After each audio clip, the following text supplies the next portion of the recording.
Alright, guys, let's talk about what's happening in the Kursk region in the Ukrainian war. Now, I came across an article while browsing the internet, and I find it really interesting, and perhaps you might as well.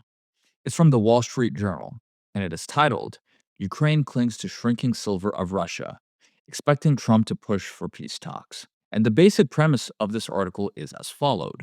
This Wall Street Journal article highlights the growing intensity of the fighting in the Kursk region itself as Ukraine struggles to hold its position against heavy Russian offensive advances for retaking the region back. At the same time, the US is signaling a pivot toward diplomacy, increasing the presence on Ukraine to secure more key victories. So, why does this matter? Well, this battle isn't just about the Kursk region alone, it's about controlling the narrative for the upcoming peace talks, of course. Now, both sides are fighting for leverage, as we all know, that could decide the future of the war itself. Now, here's also what I have to say on a personal level on all that. The main reason Ukraine went into the Kursk region was for the most part three things. The first, to achieve military surprise against the Russians in that region. Some had even said that Russia was actually putting together their own offensive against Ukraine in that area. The second, to push as deep as possible and capture key cities. But the most important target for the Ukrainians was the Kursk nuclear power plant itself. The third, to pin down the Russian forces in that region and reduce the pressure on the southeastern front in the Donbass region as a whole. All of this, they believe, could help them hold on to the land they've taken from Russia for the negotiating table purposes, if there is a negotiation plan in place, I suppose. Now, I will give the Ukrainians some credit for how this plan went, but honestly, it just reminds me of how the Germans conducted the Battle of the Bulge in France in late 1944. It ended up wasting men and resources that were needed on a different front, which would have been the Eastern Front for Germany. As they say, history repeats itself in a way. It's more like Operation Citadel Part 2 Electric Boogaloo. Anyways, I digress. I have four key points from this article that I'll be going over for more in depth analysis for you guys. So, key point number one, the battlefield in Kursk. Now, Ukraine is clinging to a narrow strip of land in Kursk, as we all know. Russian forces are bombarding the area with artillery, drones, and airstrikes almost continuously. Russia has deployed 45,000 troops, including elite units like the airborne divisions and the Spetsnaz commandos. These forces are trained for fast, high pressure assaults, making the fight especially tough for Ukraine.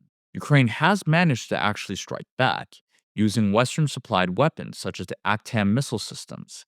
Now, these missiles have actually destroyed Russian supplied depots and command posts. However, Ukraine faces its own supply crisis. Fuel and ammunition shortages are actually limiting their ability to sustain a defensive position. A chilling quote from the article itself illustrates this. For Ukrainian forces, the stakes are higher than ever, as winter's icy grip threatens to turn a difficult war into an impossible one.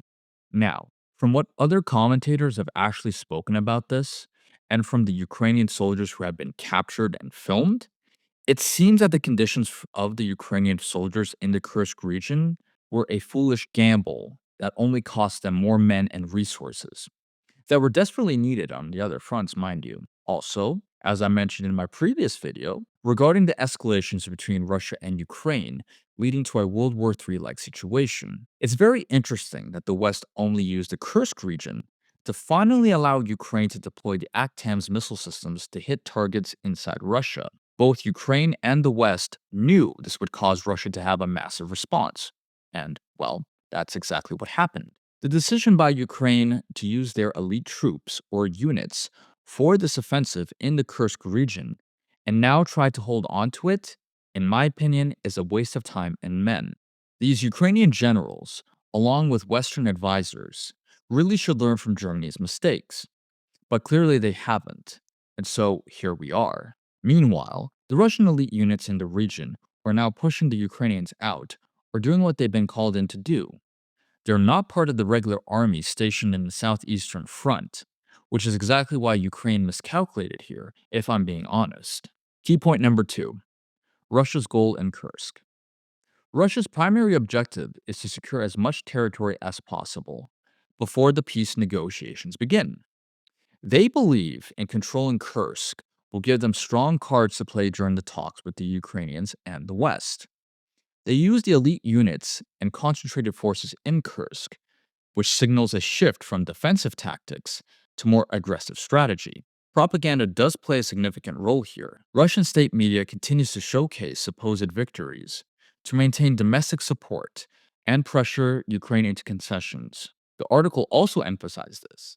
For Moscow, Kursk isn't just a battlefield, it's a chessboard where each move is meant to weaken Kiev's hand. I would like to say it is interesting that the Wall Street Journal is using the word propaganda against the Russians when it's their land with historical significance, especially because of World War II. It's literally just proving their own message about why they wanted Ukraine to be disarmed and to become a neutral buffer state. Ironic, isn't it?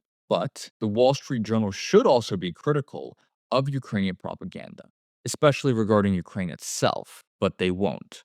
And honestly, I'm not surprised, nor should you be. Key point number 3, the US and the push for peace talks. The US appears to be signaling that it prefers peace talks soon. This is partly due to growing domestic fatigue over the prolonged military aid being sent there. Russia also sees this shift as an opportunity to secure gains that could force Ukraine into a weaker negotiating position. Ukraine is under immense pressure to hold Kursk. Losing ground here could mean larger concessions during the peace talks. And there's a very quote from this article that illustrates that. For Kiev, every battlefield loss risks translating into a diplomatic defeat. Every inch of ground matters, more than ever. The US is walking the fine line. Its pivot toward diplomacy risks sending mixed signals to allies and just only emboldening Russia.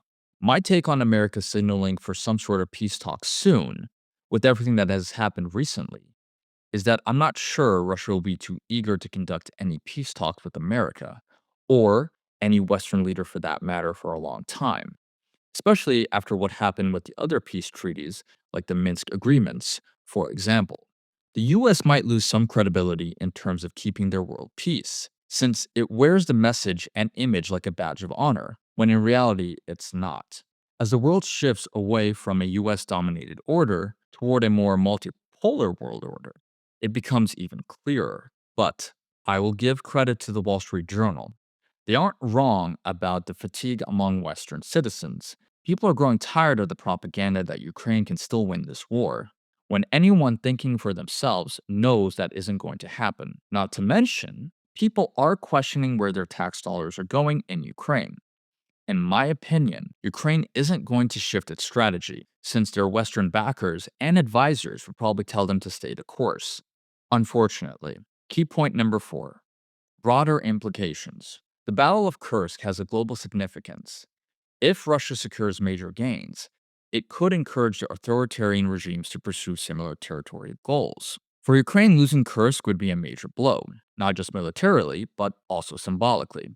It would raise doubts about their ability to sustain the fight. NATO allies are closely watching the situation. The article notes some growing concerns about the long term sustainability of support for Ukraine. And they also have a specific key quote here that captures the stakes. This war has become a test for international alliances and the world's commitment to principles of sovereignty and justice. I think NATO is already mostly going all in. Like I said earlier, they're allowing Ukraine to use long range missile systems to hit targets inside Russia because Kursk being retaken by Russia. Might I also mention that Ukraine used the presence of North Korean soldiers in Kursk as a reason to convince the West to go unrestrained in Russia. And well, it worked to a degree, of course. When Russia reclaims Kursk and wins the war, because let's be realistic here, folks, I think the unipolar world will collapse. This could send some regions into restarting their own wars or achieving some level of economic and regional freedom from the West. Now, do I personally think the West is doing enough to allow Ukraine to basically at least hold Kursk or even cause a stalemate? That or start World War III, in my opinion. To conclude from this article, the battle for Kursk is a turning point in this war. For Ukraine, it's about survival and leverage. For Russia, it's about dominance and negotiation. And for the world, it's a test of how far we're willing to go to stand up for sovereignty and international law. So, what are the key takeaways from this article? Well, the decision made now both on the battlefield and in diplomacy, will shape the future of this conflict and the global order for years to come. And here's my final thoughts on all of this from the article itself. I think Ukraine's main priority, without surrendering, even though it would be the most logical option for them, is to withdraw their forces out of Kursk. They could either redirect those troops back to the Donbass area to strengthen their defensive lines, or establish a fallback line with more robust defensive structures. Once Russia overcomes the other defense lines, in my opinion, this idea of the West now coming to terms with at least talking to Russia is a good start. Like, finally, some rational sense is coming back to them. Who would have thought? But with the recent escalations that they've been pushing, that might contradict their stated intentions now. It could prove to be too little too late type of situation. Finally, I think that the Kursk offensive by the Ukrainians will be looked upon in history as a second battle of the Bulge in the 21st century. A battle that obviously should never have happened for Ukraine or Russia for that matter. Historians might call that offensive the nail in the coffin for Ukraine's ability to defend their own country against Russia. Other than that, guys, if you enjoyed it, leave your comments, questions, and please leave a like, hit that subscribe button, and I look forward to seeing you guys for the next video.